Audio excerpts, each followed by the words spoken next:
Hey, my name's Justin, and welcome to Counterculture. With the recent release of Rise Against's ninth studio album, Nowhere Generation, I wanted to reflect on the band's discography, since they've had some pretty notable ups and downs throughout their career. Over the course of the last 20 years, Rise Against has become an international success, with some of their recent albums even cracking the top 10 of the Billboard 200 charts. For a band all about rebellion and counterculture, this is no small feat. The music of this progressive supergroup continues to stand as a pillar of the punk rock and hardcore genres, but not all of their music is created equal. Today, we're ranking Rise Against studio releases from worst to best. For this list, I'll be considering the album's composition, lyrical content and themes, production quality, and just overall balance. With that, let's kick things off at number 9.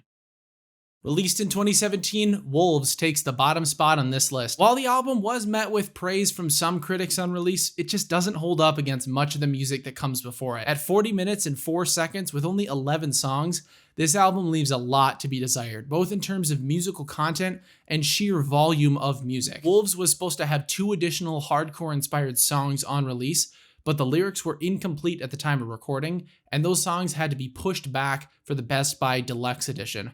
This is honestly a real shame, since those 2 songs were better than most of the songs on the regular album. I think the album would have benefited a lot from these 2 songs being included. The musical content of Wolves is decent, but it doesn't sound like it ever takes any risks. It sounds as though it could have been recorded at the beginning of their career or 10 years from now. It's timeless, but not in a good way. The album lacks a clear identity to set it apart from others. This may appeal to some listeners since they'll know exactly what to expect from this album, but since this is Rise Against's 8th album, I'm expecting a lot more experimentation and variety, of which this album is lacking. More than anything else, my biggest critique of Wolves is its lack of authenticity and edge. There are plenty of politically charged tracks on this record, like the title track Wolves, How Many Walls, and Welcome to the Breakdown, but none of them have the same level of anger or desperation as previous albums. I know that Rise Against were frustrated about the political climate of the US, as this album was released the year after Donald Trump's election to the US presidency, but the frustration and anger just doesn't come across in most of these songs. I think the reason for this is that the songs don't feel supported by any personal experience or connection. Most of the lyrics are vague and broad in scope, so you don't get a sense that they're actually upset about something specific. And some of the lyrics are just plain juvenile. For example, Bullshit, Miracle, or Far From Perfect. While they all have decent messages, the lyrics sound like they're from the debut album of a pop punk band. Those last 2 are especially corny, and it kind of feels like they were written just for the sake of having a modern, radio-friendly anthem. Once again, I agree with the messages in these songs, but the deliveries are, well, far from perfect. I want to be clear, this isn't a bad album. There's still plenty to enjoy and appreciate about Wolves. There are some solid tracks on this album, my personal favorites being Wolves, The Violence, and Morning in America. This album is worth a listen or two every now and then, simply for those songs. However, the upcoming albums are gonna knock your socks off, so let's move on to number 8. Unfortunately, Rise Against's first album is also one of their worst. Though I'm not saying it, or any other Rise Against album for that matter, is bad. The Unraveling is a decent album that hits the ground running with popular songs like Alive and Well and My Life Inside Your Heart. At the time of release in 2001, it was met with positive response from the underground community, but like many bands' first albums, it lacks the creativity and the power that Rise Against would become known for in later releases. This album is not innovative, but it meets the standard for a lot of late 90s/early 2000s punk rock. The album feels safe, like it's not taking any big risks.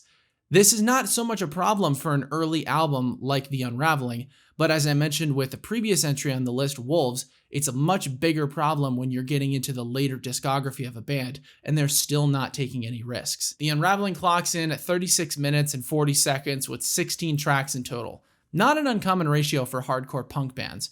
However, many of the songs on this album just get lost in the mix due to their short lengths and repetitive instrumental parts. It's easy to forget which song you're listening to because so many of them have the same tempo, same drum beat, and same aggressive guitar patterns. The album is also hindered by a lack of distinct, memorable melodies in both the guitar and vocals. While the album doesn't resort to poppy or juvenile lyrical content, none of the songs are quite as impactful as Rise Against later albums. Naturally, the musicians in this band were very young when writing this album, and their songwriting would mature over time. In fact, the lead singer of this band, Tim McElrath, was the same age when this album was released as I am right now. And knowing my own lyrical writing skills, I could say that they're not very good right now. It's totally forgivable that the music that they're putting out in this first album, it's not quite at the level of what they put out later on in the future. That's totally forgivable. However, despite being early in their career, this band shows off a surprising amount of musicianship and unity for a debut album. This is one of the biggest praises I have for this album. Rise Against commits to musical excellence right off the bat. The highlight of this album is the song Ever Changing. On top of aggressive punk Dilla beats and power chords, the song shows off Tim McElrath's melodic chops with extremely catchy vocals and great guitar parts. This song is a departure from the style of the rest of the album, combining a couple of elements of mainstream rock, but I think it's a welcome change. Rise Against moves towards a more melodic mainstream sound in later albums, and this song is a precursor of their future sound. One other thing I need to mention, at release, The Unraveling's production quality was far from the standard to which Rise Against holds themselves nowadays. However, I can't fault them too much for this either, because every band improves their recording quality over time. And in 2005, their record label released a reissue of the album with improved sound quality and 2 additional B-sides. This version of the album is much more listenable for fans accustomed to Rise Against's modern sound, and it makes all of the songs much more redeemable. However, The Unraveling pales in comparison to the albums at the end of this list. So stick around to the end of the video for what I think is Rise Against's best record. For now, we're moving on to number 7. The Black Market takes the 7th spot on this list and in Rise Against's discography. Released in 2014, the album debuted pretty well at number 3 on the Billboard 200 and number 1 on the Canadian Albums chart, though it hasn't aged well comparatively. Like all Rise Against records, songs are split between socio-political commentary and personal introspection, but The Black Market tends to lean towards the latter more than other albums. As a result, this album is not as angry as others. Though I wouldn't go so far as to say it lacks edge, it still has a little bit of edge. There are still a handful of hardcore-inspired tracks reminiscent of their early days, such as The Eco-Terrorist in Me or Awake Too Long. Rise Against utilized some new recording techniques and technology for The Black Market, in addition to a wide variety of new compositional choices. These elements are subtle when compared to other albums, but I'm personally a fan of some of their decisions. The opening track, The Great Die-Off, has an energetic violin intro, followed by aggressive guitars, bass, and drums. When listening to this song with headphones, you'll notice all sorts of strange feedback sounds, pick scrapes, distortions, squeaks, and intricate harmony vocals. The cymbal breakdown during the bridge is one of my favorite bridges and breakdowns in all of Rise Against discography. After The Great Die-Off comes the anthemic I Don't Want to Be Here Anymore. Accompanying an extremely catchy vocal hook are some of the album's best lyrics. While the song was written from the perspective of escaping dark moments in one's life, it also works well as a political statement. The lyrics are a little vague, but that works in the song's favor this time around. Following the second track, the songs start to dip in quality and stray further from the band's hardcore roots. As a result, this has generated some flack among critics and fans. Several of the songs in the middle of the album lean more towards pop punk and alternative rock, and when compared to the other albums released up to this point, they don't grab your attention in the same way. Don't get me wrong, the musical content here is solid, diverse, and performed well. Rise Against is a band that consistently puts out good music, so it's easy to fall into the trap of assuming a song is garbage just because it doesn't knock your socks off. Unfortunately, there aren't many songs on this album that do, and so all those other ones get lost in the mix. One song that does not get lost, though, is People Live Here, the 11th track on the album. Written as a commentary on the violence caused by religion and political differences, the song is, quote, an exasperated sigh, a desperate plea, and an honest appraisal of the human condition in our times. The song asks listeners to honestly consider the state of our society, and I think it's one of Rise Against's most vulnerable moments. Set with melodious vocals, acoustic strumming, and reflective string accompaniment, People Live Here is easily one of the best songs on this album. The Black Market is musically diverse, exploratory, and experimental, and the album is an enjoyable listen on its own. However, when you put it up next to other albums by Rise Against, it does leave a lot to be desired, and it strays pretty far from its genre roots. But now, it's time to talk about number 6. Nowhere Generation, released in June of 2021, is the most recent album in Rise Against discography. After the disappointing release of Wolves, this album is a solid revitalization of their punk rock origins. While they still maintain elements of mainstream production, Rise Against brings back the edge that really makes their previous albums stand out. While it's not as revolutionary as albums higher on this list, it's got a lot of fresh material for fans to enjoy. A handful of songs make callbacks to Rise Against early 2000s style, but most of the album leans more towards their modern punk rock sound. Tim has some great vocal melodies on this record. Take, for example, Talking to Ourselves and Sooner or Later, the former being the album's first single. One undeniable advantage of Rise Against's shift towards modern punk rock is the increased number of catchy melodies in their tunes. Because I'm a singer, I always love to be able to sing along to songs, and when there's an interesting vocal melody, that just makes the song that much better for me. This album also uses a lot of vocal harmony, giving each song more presence and vocal power. One other thing to note, Brandon Barnes is responsible for the heightened sense of aggression on this album. Where the drums on Wolves felt repetitive and sloppy, Nowhere Generation is much more involved, creative, and tight. Barnes uses a lot more 16th note fills on this album, adding much needed energy to songs like Monarch, Sounds Like, and Middle of a Dream. These songs, along with the two I previously mentioned, are the standout tracks on this album, along with the opening track, The Numbers. Like I've mentioned, this album is filled with awesome musical content, but where it struggles is the lyrics. None of the songs grabbed my attention lyrically and made me want to dig into them deeper and really understand what they were about. While they don't feel hollow and unsupported like the ones on Wolves, I was missing the personal connection and raw emotion that makes other Rise Against albums so impactful. The title track, Nowhere Generation, kind of just feels like another generic Rebellion TM song written for the radio, with a pop punk sound not unlike Blink-182 or Sum 41. And I'm sorry, Tim, but calling yourself a kid just doesn't work when you're 40 years old. Like, I'm not calling you an old fart or anything, but that line just, it doesn't sit well with me. Another track that felt off was number 6, Forfeit.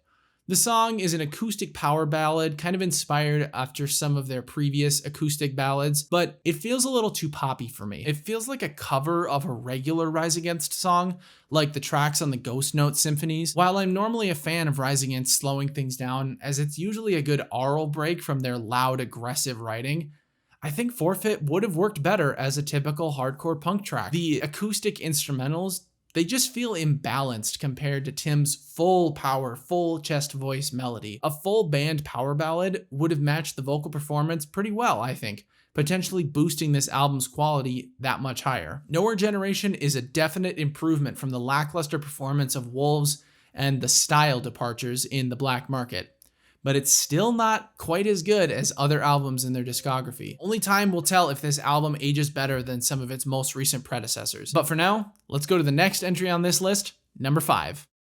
Revolutions Per Minute, Rise Against's second studio album released in 2003, takes the next spot on this list. This album shares a lot of similarities in style with The Unraveling, being only 2 years apart, but it's obvious that Rise Against is already starting to find their iconic sound. This is another short album at only 37 minutes and 42 seconds, with 13 songs in total. A clarifying note though, the 12th track, Amber Changing, has 45 seconds of silence tacked on to the end, and the 13th track, a rather interesting cover of Journey's Any Way You Want It, was hidden, so the album feels a lot shorter. And don't worry, we're going to talk more about that cover in a minute. RPM is a lot darker than its predecessor, which is a welcome change. This album has a lot more weight and maturity that was missing from Rise Against's debut release, as well as the emotional rawness missing from Wolves. Rise Against developed their musicianship and songwriting skills for this album, and it shows.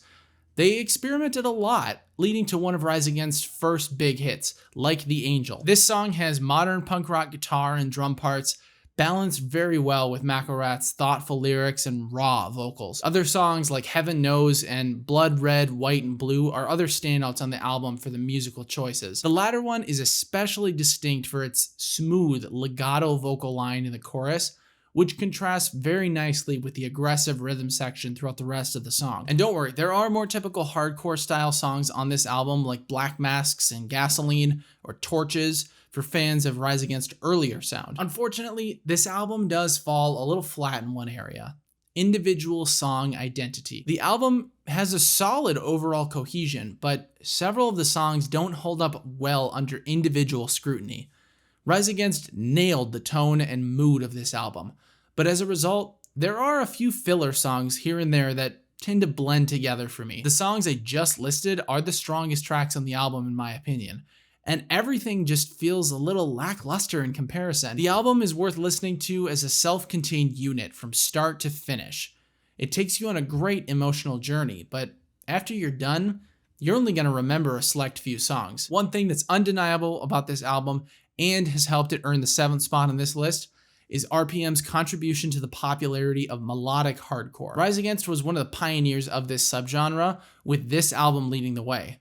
Hundreds, if not thousands of bands pulled inspiration from this record due to its musical content and social commentary. Like The Unraveling, RPM got a re-release in 2013 for its 10th anniversary, though this version seems a little unnecessary. 10 demo tracks were added to the end, but these are just more ragged versions of the official songs. There's not any new interesting tracks here. The other notable change is that they cut the Journey cover, and boy, was that the right call. I'm sorry, Rise Against, I love you, but what on earth were you thinking? I know that they wanted to have a familiar song for audiences while on tour, but why that one? The instrumental arrangements work fine. I actually kind of like this song as punk rock, but Journey's vocal parts are notoriously hard to sing. I just want to know why. Why this song? And in that key? They could have picked anything, and they chose Any Way You Want It by Journey. God. It's okay. I forgive you. Taking the 4th spot on this list is Endgame, and no, it's not that one. This was the first Rise Against album that I ever owned or listened to, and it's what got me into the band in the first place. Released in 2011, this album was a huge commercial success, scoring number 2 on the Billboard 200 upon debut. It's an all-around great album. A total of 12 songs clocking in at 46 minutes and 5 seconds. Endgame is polished, energetic, and unapologetic for its dark subject matters. Starting out is Architects, a rowdy hardcore track criticizing the current generation for taking the works of revolutionaries like Martin Luther King for granted. There are also some theories that the bridge is calling out the former punk rock icon Against Me for selling out, which I think is an interesting subtle detail within the song. Following that is one of Rise Against's best hits, and the song that grabbed my attention of the band initially, Help Is On The Way. I first heard this song in the soundtrack of the game Watch Dogs, and it was like nothing I'd ever experienced. I would listen to this song non-stop while playing the game, driving around the city like a maniac. It was so much fun. Help Is On The Way discusses the slow disaster aid response to Hurricane Katrina and the Deepwater Horizon oil spill, and it features one of Rise Against's best guitar riffs and accompanying drum parts. I actually recorded a drum cover of this song, so if you want to hear what I'm talking about, check out the link in the description below. Endgame has many other standout tracks, like Make It Stop, September's Children, Satellite, and A Gentleman's Coup, each covering vastly different topics. One song that provides a great pace change for the album is number 9, Wait For Me. While it's not a fully acoustic track, this is a ballad-esque song that manages to slow things down without killing the energy of the album. Most of the album's lyrics are socio-politically charged, but Wait For Me shifts to more of a personal story. Don't be fooled though, this song still maintains Rise Against's signature power and edge despite its slower tempo. The jury's still out on the true meaning of this song, but I think that's what makes Rise Against music so fun to listen to. There are multiple interpretations to each lyric, and listeners can get something different out of each song every time they listen to it. Unfortunately, Endgame's biggest flaw is that the songs that come in between the aforementioned just aren't quite as compelling or catchy. Some of the heavy metal inspired tracks like Midnight Hands and Broken Mirrors diverge from the signature style that has made Rise Against so popular, and they just feel like they're missing something. However, they're still entertaining and creative and worth several listens. This album isn't quite as experimental as the Black Market, and for that reason, it's more popular amongst fans. Endgame's blend of anthemic melodies, refined arrangements, layered subject matters, and detailed composition allow the record to toe the line between mainstream punk rock and the band's hardcore roots. Speaking from experience, this is one of Rise Against's most accessible albums for new listeners, though their gradual shift towards a mainstream sound will alienate some of the hardcore purists out there. No matter your preference for mainstream punk rock or underground hardcore, this album has something for everyone. It covers a wide spectrum of rock, offering musical catharsis to anyone who listens to it. It's catchy, aggressive, and a hell of a lot of fun. And now, it's time to head into the top 3. I'll be honest, it was tough to pick which album would come next. We're crossing into Rise Against's best works here, so an argument could be made for any of the remaining albums to fit in any spot. But since I must choose, we're jumping back in time to Rise Against's third studio album, Siren Song of the Counterculture. There was a pretty quick turnaround for this album, releasing only 16 months after RPM. This album wasn't remarkably successful upon release, but heavy touring drove up album sales over time. Siren Song was the first album by Rise Against to break onto the Billboard 200 and has since sold hundreds of thousands of copies. The band went through a lot of turmoil during the recording process for their 2004 release. For the first two albums, Todd Moni, however you pronounce it, played lead guitar and sang backing vocals, but then was replaced by Chris Chass during the writing of Siren Song. In addition, the band switched record labels before recording the album, only to have that label be absorbed into another during their recording sessions. And to top it all off, Tim's wife went into early labor with their first child while recording, prompting the band to temporarily move their sessions from Vancouver to Chicago, so that way Tim could be with his family. That's a lot to happen in only a few months' time span. Understandably so, the band does feel like this is the album that got away from them a little bit. Amazingly though, you wouldn't know that there was anything wrong listening to this album. Rise Against was given full creative liberty by their initial record label, DreamWorks Records, and it's apparent in the artistry and experimentation in this album. Every song is unique, with interesting musical parts and lyrical content. Additionally, many of the parts on this album are quite challenging.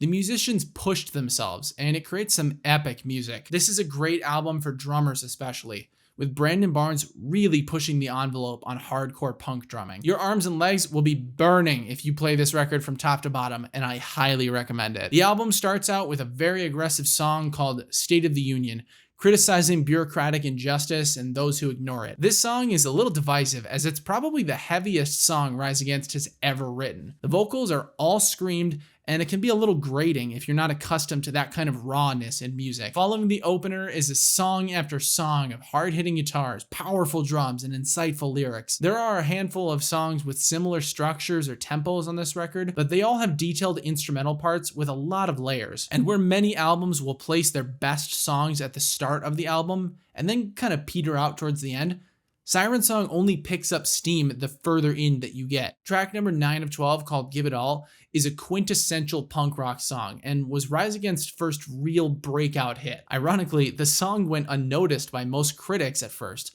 but now it's become one of the most recognizable songs. I remember hearing this song in parkour compilation videos on YouTube long before I ever discovered the band for real. To contrast this, the penultimate track on Siren Song, called Swing Life Away, is a relaxed acoustic ballad about the life in the working class. The song became equally, if not more popular than Give It All, and it's a nice peaceful moment of quiet introspection in an otherwise very loud, aggressive album. All around, Siren Song of the Counterculture is one of Rise Against's best works, featuring complex arrangements and unique themes in every song. The album is cohesive and the songs stand strong in their own as well. However, while I've come to appreciate their exploration into heavier melodic themes, I didn't enjoy the album when I first heard it. Tim's overly aggressive, borderline screaming vocals at times were a departure from my normal taste in music, and it took me several listens to come around on this album. This album isn't as easily approachable for new listeners, but it's got 12 awesome songs underneath its spiky outer layer, which is why it earns its spot at number 3. Coming in at second, it's Rise Against's fifth album, Appeal to Reason. One of Rise Against's most commercially successful albums, it's a near perfect balance of angered socio-political commentary, artistic punk rock riffs, powerful drums, and anthemic vocal melodies. This album features some of Rise Against's biggest hits, including the iconic Savior and the tragic ballad Hero of War, both of which we're going to talk about in further detail in a moment. Appeal to Reason has a wide variety of traditional hardcore punk and mainstream hard rock, so all fans of Rise Against should have something to enjoy with this album. The record hits the ground running with Collapse, Post America, a traditional hardcore track about the moral decay of America, followed closely by a rousing track called Long Forgotten Sons. The album's first single comes up next, and it's one of my personal favorites. Taking inspiration from grinding metal riffs, Rise Against slows things down just a little bit for re-education through labor, to discuss the gradual dumbing down of the US. In addition to the album's political topics,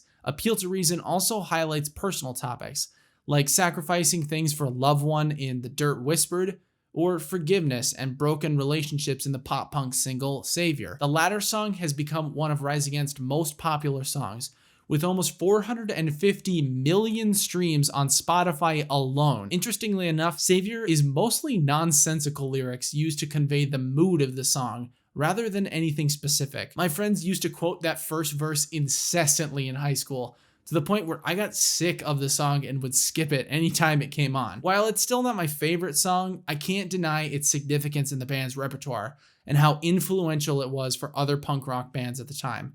McElrath originally wanted to cut the song from the record, if you can believe it. Can you imagine if they had? That band's future would have looked quite different as a result. Now, we need to talk about the other heavy hitter from this record, Hero of War. This is one of Rise Against's most controversial songs, depicting the traumatic experiences of a soldier during the Iraq War. Set as an acoustic ballad, this song bears it all for listeners to hear, and man, does it hit hard. This song is one of the most honest, heartbreaking tracks I've ever heard. The first time I ever heard this song, I was pretty much to the point of tears. Now, years later, it's still an emotional roller coaster to hear on recording or in concert. Appeal to Reason is an angry album, with only a couple of moments of auditory reprieve. A full listen of this album will leave you a little winded, but in a positive way. It's also worth noting that this is the first album with Rise Against's current lead guitarist, Zach Blair. Blair joined the band for their tour of their previous album, The Sufferer and the Witness, and his contributions since then have not gone unnoticed. The guitar work on Appeal to Reason is some of my favorite in punk rock, primarily due to the balance of riffs and melodic lead lines. However, my primary critique of this album is the blend of pop punk melodies with hardcore punk. I would have preferred some darker melodies and sounds like some of Rise Against's previous albums. A couple of the album's most aggressive songs capture this, like Entertainment and Whereabouts Unknown. I find myself leaning towards these songs more on repeat listens, and I tend to skip a couple of the songs in the middle that aren't quite as aggressive. None of these songs are bad, they're all great songs, but I do think that they get a little overshadowed by Appeal to Reason's best hits. Every song is worth a listen, but not all songs are created equal, which is why this album earns second place, but only by a hair. And now, it's time for number one. The Sufferer and the Witness is without a doubt Rise Against's best album to date. If Appeal to Reason leans more towards the mainstream side of punk rock, The Sufferer and the Witness leans the opposite direction. This album is turbo-fueled, powerful, and straight to the point. Released in 2006, the band decided to return to the producers of Revolutions Per Minute, feeling dissatisfied with their experience with Garth Richardson on Siren Song. The resulting product was more in line with both the band's roots and their ultimate vision for the album, reflected by positive critical views and high placement on the charts. The album follows Rise Against's typical formula of socio-political commentary mixed with self-reflection, while carefully just sprinkling in elements of mainstream rock into the hardcore punk sound. This album is the epitome of their signature melodic hardcore style, with more of a focus on refining their punk rock sound than experimenting in new areas. Many of the songs in this record can be described as runaway trains, but in the best possible way. Frenetic tempos aren't the only common thread though. Nearly every song is melody-driven with catchy choruses, all while maintaining the edge and anger of Rise Against's previous albums. The Sufferer and the Witness is ordered flawlessly, with each song flowing perfectly into the next. If you're becoming fatigued while listening, the next song will certainly be different enough to revitalize your listening experience and mix things up. There are so many good songs to touch on with this album, but discussing them all would be an entire video in and of itself. One of my favorite tracks from the album, Injection, captures everything I've said up to this point. This song cranks things up to 11 and possibly even 12 with aggressive drums, a memorable melodic line, and one of the most enjoyable shout-along choruses I've ever heard. This song never lets up, and there's a sense of panic in the way how Tim sings the lyrics. Like he's so desperate to hold on to the relationship that he's talking about that he's starting to lose control of himself in doing so. Another standout track for me is Bricks, the fourth track. In a return to traditional hardcore, this song is only 90 seconds long, but it packs in some of Rise Against's best music and lyrical content in that minute and a half. Two of the album's singles, Ready to Fall and Prayer of the Refugee, have similar song structures, with melodic, lyrical verses contrasted by shout-filled, forceful choruses. Additionally, songs like Drones, Worth Dying For, and Behind Closed Doors all strengthen this album with more angry punk rock riffs and fast drums. Rise Against does take a few risks with 2 of the songs on this record. In The Approaching Curve, Tim delivers spoken word poetry during the verses and then switches to singing for the chorus. While the story of the song is interesting, the spoken word is a little dull, and the chorus is one of Rise Against's weaker ones. I would have preferred a traditional Rise Against delivery, though I will say that the song does succeed in creating a mournful mood, which is what's needed for the story. However, the second experimental track on this album, Roadside, is much more effective at this. Roadside is stripped down to clean guitars, piano, and minimal string accompaniment, and Tim sings in his lower register for most of the song. While not truly an acoustic track, Roadside is the closest thing that we get to an acoustic ballad on The Sufferer and The Witness, and it accomplishes the lonely and mournful tone to greater effect than The Approaching Curve. One other common thread between the songs is the guest backing vocals provided by Emily Chambra of the band Holy Roman Empire. Her presence on both of these songs add a lot to it, and I can't really think of how the songs would sound like without her voice. These 2 songs were subject to thorough discussion by critics and fans, and to this day, they remain some of Rise Against's more divisive tracks. However, they provide needed pace changes for an otherwise staggering album. The songs help break up the constant barrage of punk drums and guitars before finishing the record strong. And speaking of finishing strong, I gotta mention the last 2 songs on this record, The Good Left Undone and Survive. The former was the 3rd single from this record, and both are fan favorites for their anthemic choruses and optimistic lyrics. They provide an epic conclusion to a fantastic punk rock album. The Sufferer and The Witness is the pinnacle of Rise Against's iconic melodic hardcore sound, and at no point does it pull its punches. It is a blast to listen to drum along to sing along to, and I'm sure it's fun to play on guitar as well, though I couldn't tell you. If you're not in love with this album, you're doing something wrong. And there we go, all 9 Rise Against LPs ranked. This video was a ton of fun to make and a lot of work to put together. So if you enjoyed it, I'd really appreciate it if you could hit the like button. It helps this channel a lot and spreads this video to more people who might enjoy it. What did you think of the list? Obviously, this is just one guy's opinion on the internet, so let me know your rankings in the comments down below. Click right here if you want to watch my drum cover of Help Is On The Way from Endgame, or click right here for a different video recommended by YouTube. Thanks so much for watching, and I'll see you next time.